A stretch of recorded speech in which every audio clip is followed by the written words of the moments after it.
한국군 복무기간이 36개월에서 육군 18개월, 해군 20개월, 공군 21개월로 줄어든 이유. 첫 번째, 남북긴장 관계가 완화되었다. 두 번째, 전투장비가 현대화가 되면서 군복무기간이 줄어들었다. 세 번째, 군가산점 제도가 폐지되면서 군복무기간이 줄어들었다. 네 번째, 노동력이 필요해서 군복무기간이 줄어들었다. 한국군 복무기간이 36개월에서 18개월로 줄어든 이유는 무엇일까? 첫 번째, 남북긴장 관계가 완화되어 군복무기간이 줄어들었을 것이라 생각하는데, 휴전 상태가 지속되면서 남북관계는 단 한 번도 긴장관계가 완화된 적이 없다.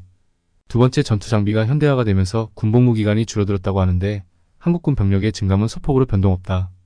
한국군 병력 규모 변화.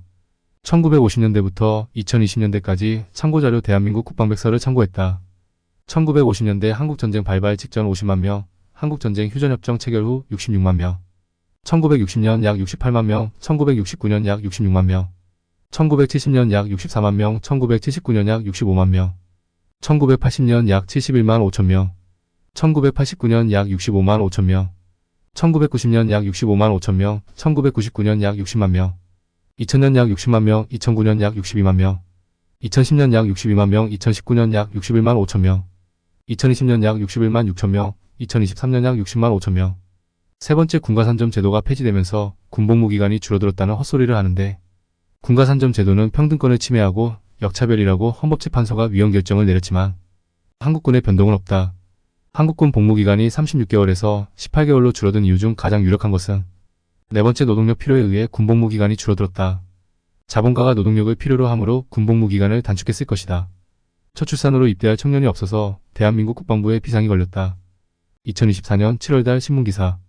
첫 출산의 여파로 군에 입대할 20살 남성 숫자가 지금도 부족한데 20년 뒤엔 지금의 절반 수준이 될 거라고 합니다.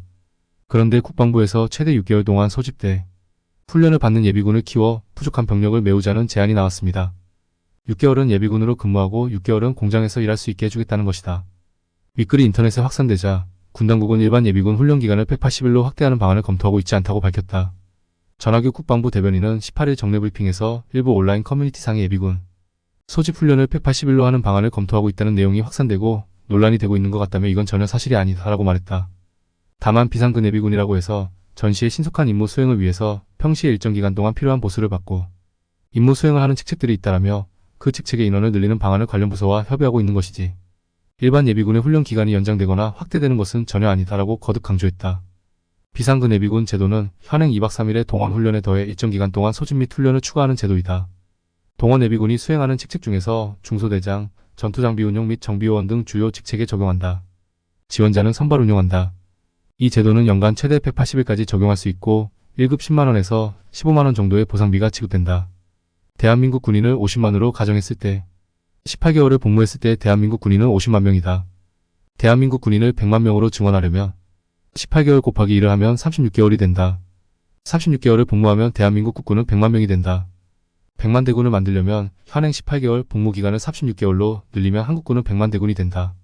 참고로 조선민주주의인민공화국의 복무기간은 남성 10년, 여성 5년이다. 조선민주주의인민공화국의 군병력은 나도 모른다. 구글 검색란에 군면제 기업인이라고 검색하길 바란다. 재벌 총수일가 병역 면제율 일반인 5배. 삼성가 병역 면제율 73%. 그 뒤대기를 아세요? 군면제 비법서로 군면제 받은 방산기업 오너일가는 누구? 재벌가의 병역 면제에 두산도 여지 없었다. 롯데는 일본 기업 롯데일가 모두 일본 국적으로 군면제. 30대 그룹 후계자 10명 중 3명 군대 안 갔다. 이번에는 구글 검색란에 군면제 정치인으로 검색하시길 바랍니다.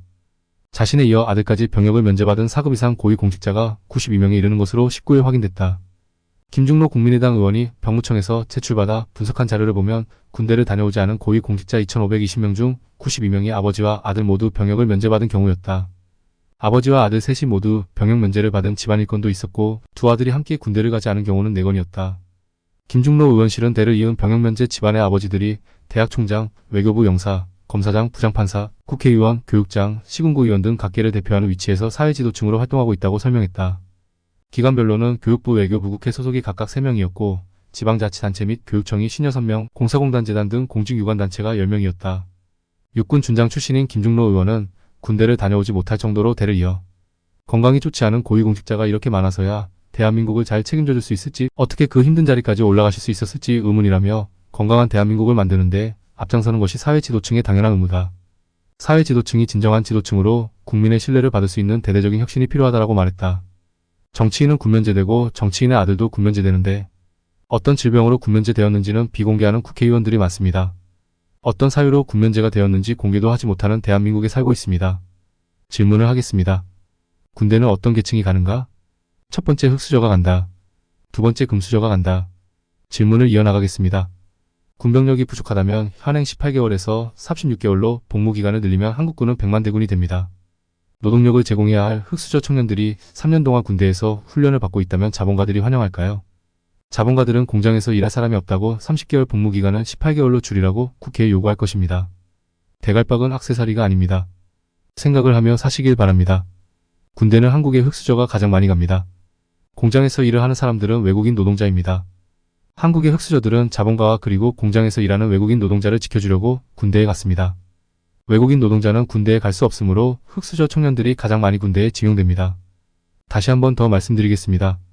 재벌은 군대 면제 비율이 매우 높습니다. 고위공직자 군대 면제 비율도 매우 높습니다. 선출직 공직자 군대 면제 비율도 매우 높습니다. 금수저로 태어난 놈도 군대 면제 비율은 매우 높습니다. 하지만 흑수저로 태어난 놈은 압도적으로 군대 면제 비율이 낮습니다. 미스테리하고 심각한 심령 현상이 발생하고 있는데 IQ 1800에 뛰어난 천재도 왜 흑수저만 군대에 입대하는지 고차원적 방정식을 대입해도 풀 수가 없습니다. 당신은 천재입니다. 미스테리하고 심각한 심령 현상의 원인을 댓글로 남겨주시길 바랍니다. 4444년 안드로메다 외계생 물체가 대한민국을 침략했습니다. 외계인들은 UFO를 타고 광선총을 쏘아댑니다.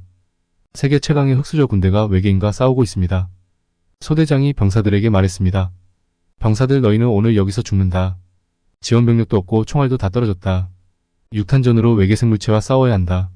너희는 흑수저로 태어난 제로 군대에 강제로 징병되었다. 너희는 연애할 돈도 없는 놈들이고 결혼할 돈도 없는 놈들이고 결혼도 할 수 없는 놈들이고 출산도 할 수 없는 흑수저다. 너희가 지켜야 할 분들은 우리를 대신해서 산업 현장에서 일하고 있는 이주민과 외국인 노동자와 불법 체류자를 지키기 위해 목숨 바쳐 싸워야 한다.